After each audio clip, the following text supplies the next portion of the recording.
In the last few years, the transfer portal has become a huge part of college football. In each and every offseason, teams and programs try to rebuild their roster through all the different players who decide they want to change things up.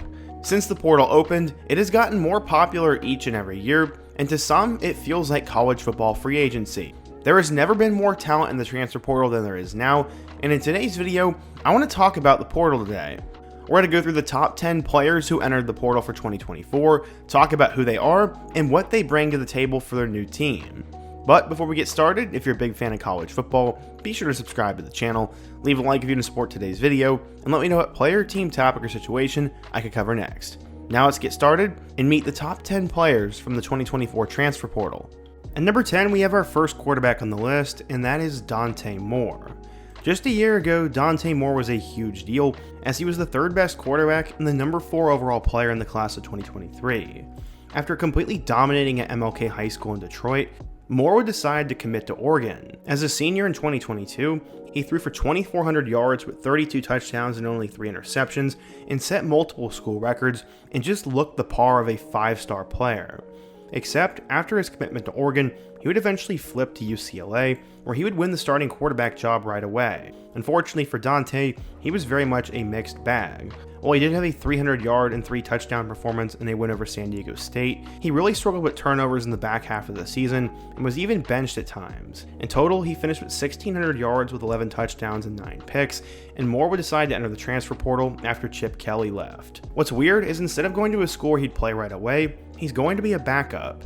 Dillon Gabriel is going to be the starter for the Oregon Ducks this fall, so I don't really understand why Dante is going there. Maybe he saw what Bo Nix is doing, or maybe he truly believes that's the school for him, but Dante had a lackluster freshman year, and he'll spend his second year on the bench, and will really have to hope to ball out in 2025 if he wants to be an NFL quarterback. I really don't know what's going on, but I will say, if Dillon Gabriel goes down, they really have a good backup. Number 9, we have our top running back in the 2024 portal, and that is Quinshad Judkins. This is a guy who was blown up over the last few years, and was really not expected to. In a running back room that had 5-star recruit Zachary Evans, Judkins found a way to start as a true freshman. But people who saw him in high school knew this was coming. During his high school career, Judkins ran for over 4,000 yards with 67 touchdowns. Despite offers from schools such as Notre Dame, Auburn, Florida, Michigan, and even Penn State, he decided to go to Ole Miss and was only listed as a 3-star player. According to 24/7 Sports, he was the 46th best running back in the country and barely a top 600 recruit. As I said though, Judkins would blow up right away and became one of the best freshmen in the country, rushing for nearly 1,600 yards and 16 touchdowns as a true freshman. Last year, Judkins would once again go off as he finished with 1,200 yards and 15 scores, and then would decide to enter the portal. Combining him with Travion Henderson at Ohio State is going to be absolutely scary. As I've said multiple times on the channel, if Ohio State isn't going to get it done this year, I don't know when they will in the future. They brought back pretty much all their best players and added elite talent at every hole they had. Quinshad Judkins should have a big season and then go off to the NFL. At number 8, we have our second quarterback in this year's portal class, and he's a guy I'm really high on. He absolutely blew up during the 2023 recruiting cycle, as he went from a 3-star with pretty much no offers to then a guy listed in the top 100 for Oregon State. At one point, he was the backup to Bryce Young, and then would eventually transfer away. He ended up going to Downey High School, where eventually, as I said, became a top 100 player and a top 10 quarterback. This was for good reason, as Charles, at only 17 years old, was completely dominating. As a senior, he led his team all the way to the state championship game, throwing for 3,300 yards with 38 touchdowns. He also performed really well at camps and would arrive as the backup to DJ Uiagalelei at Oregon State. He impressed so much in the spring game that some thought he had a chance to start, but in total, he would just become a backup. He ended up throwing for 300 yards with 4 touchdowns and also had 3 rushing scores. For limited action, Childs was really good, and he decided to follow Coach Jonathan Smith to Michigan State. He'll likely be the starter right away, and Childs could be a name that absolutely blows up this year. And what's crazy is he's only 18 years old right now.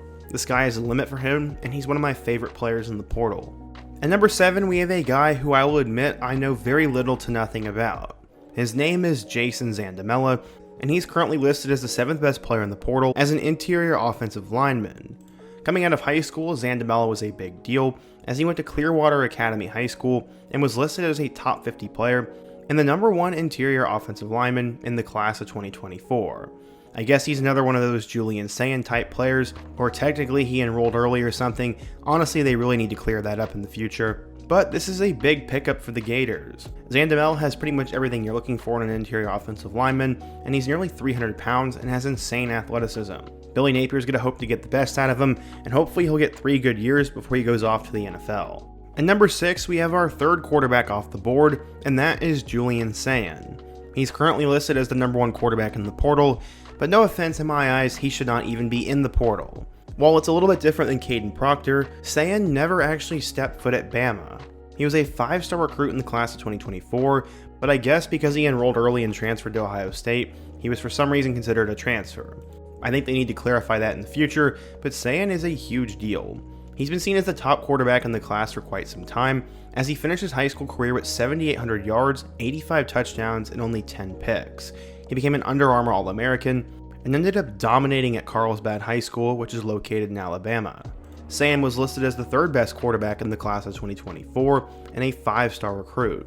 Honestly, I don't think San will do anything this year, because he's stuck behind Devin Brown and Lincoln Kienholz and Will Howard, but in the future, he's a huge deal. At number 5, we have another huge name in Evan Stewart. At one point, he was considered the top wide receiver in his class, as coming out of Liberty High School in Frisco, Texas, Stewart was an absolute monster.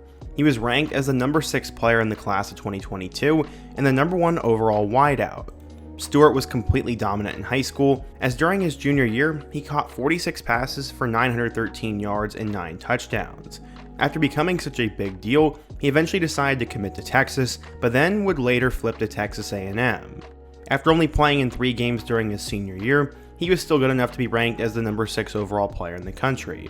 As a freshman with the Aggies in 2022, Stewart caught 53 passes for 649 yards and 2 touchdowns. Despite the limited amount of end zone trips, Stewart was still a freshman All-American and had unlimited potential.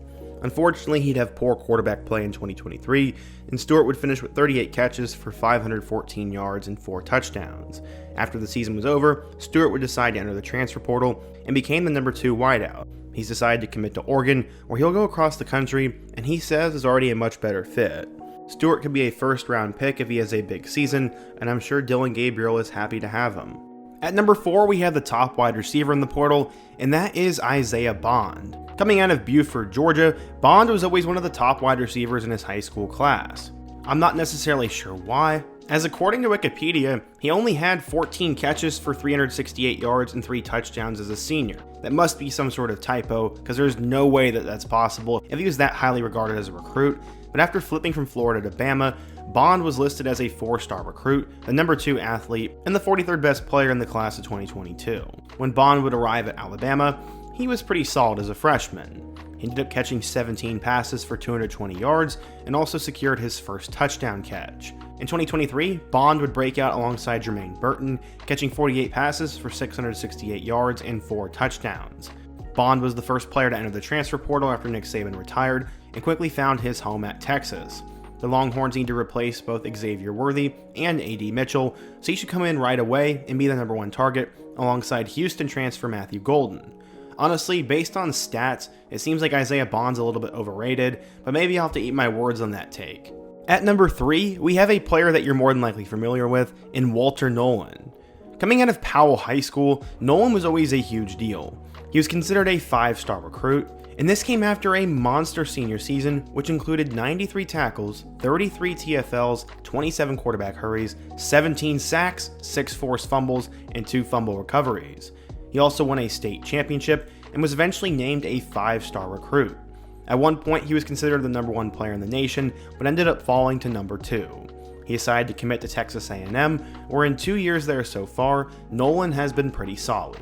As a freshman in 2022, he finished with 29 tackles with 1 sack and 1 forced fumble. In 2023, he would somewhat build upon that, finishing with 37 tackles, 1 pass deflection, and 4 sacks. With Jimbo Fisher leaving, Walter Nolan decided to enter the transfer portal and likely got a huge payday from Ole Miss. He became the number 3 player in the portal and will now join a Rebels team that is looking to make a college football playoff run. Nolan's a guy who will probably have a big enough season to be a first-round pick in the 2025 NFL Draft, and I look forward to seeing him next fall. At number 2, we have a guy who I would barely consider a transfer.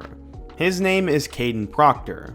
Coming out of high school, Proctor was a 5-star recruit, and he hailed from the city of Centerville, Iowa. He ended up going to Southeast Polk High School, and he grew up in an area known for producing linemen and having Big Ten style of football. Proctor quickly rose up the recruiting ranks and was seen as the next great offensive lineman out of the state. He eventually blew up so much that he was actually considered at one point the #1 offensive lineman in the country. He ended up shocking the entire country as he decided to stay home and commit to the Hawkeyes. The Hawkeyes have sent plenty of linemen to the NFL, so it made perfect sense. He was a hometown hero, and then he spurned them. He decided to flip to Alabama and become a part of the Alabama Crimson Tide. As a recruit, he was listed as the #1 offensive tackle and the 5th best player in the country. He'd end up arriving at Alabama and would do so well that he would start all 13 games as a freshman. He became an SEC All-Freshman candidate and then would decide to enter the transfer portal. Everyone knew where he was going as he decided to commit to Iowa. That was short-lived though, as apparently a few weeks later, he decided to go back into the portal and go back to Alabama. No one really knows what's going on there, as it is a little bit sus, but to say he's the #2 player in the portal seems a little bit ridiculous, as he never actually ended up leaving Bama.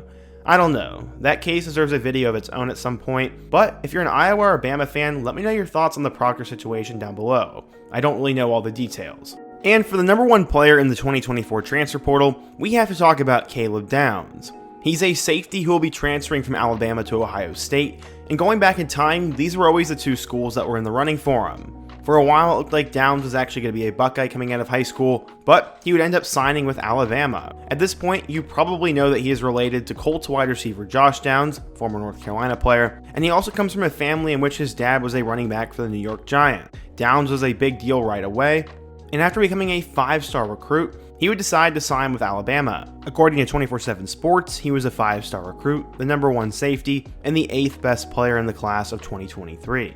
As a true freshman at Bama, Downs would get an opportunity to be a star right away. He finished with 8 tackles in their first game against Middle Tennessee, and then had 10 tackles and a forced fumble in a loss to Texas. From there, he would continue to dominate, including 2 13-tackle games against LSU and Mississippi State, and then 8 tackles in their loss to Michigan in the college football playoff. In total, he finished with 107 tackles with 1 forced fumble and 2 interceptions. Downs became a freshman All-American and one of the most sought-after players in the country. When Nick Saban retired, Downs headed up to Ohio State, where he will start right away and could be one of the best players on that defense. Ohio State is absolutely loaded, and if they don't win it this year, I don't know when they will again. So yeah, today we talked about the top 10 recruits in the 2024 portal, talked about who they are, their previous school, and what they will add to their next program. But what do you guys think? Should I do a ton more transfer portal videos like this? If so, let me know down below. Let me know who your favorite transfer is and who you think is underrated or overrated. Also, before you go, don't forget to leave a like, subscribe if you're new, and check out all my other videos on the end screen. Hope to see you guys again soon, but until next time, peace.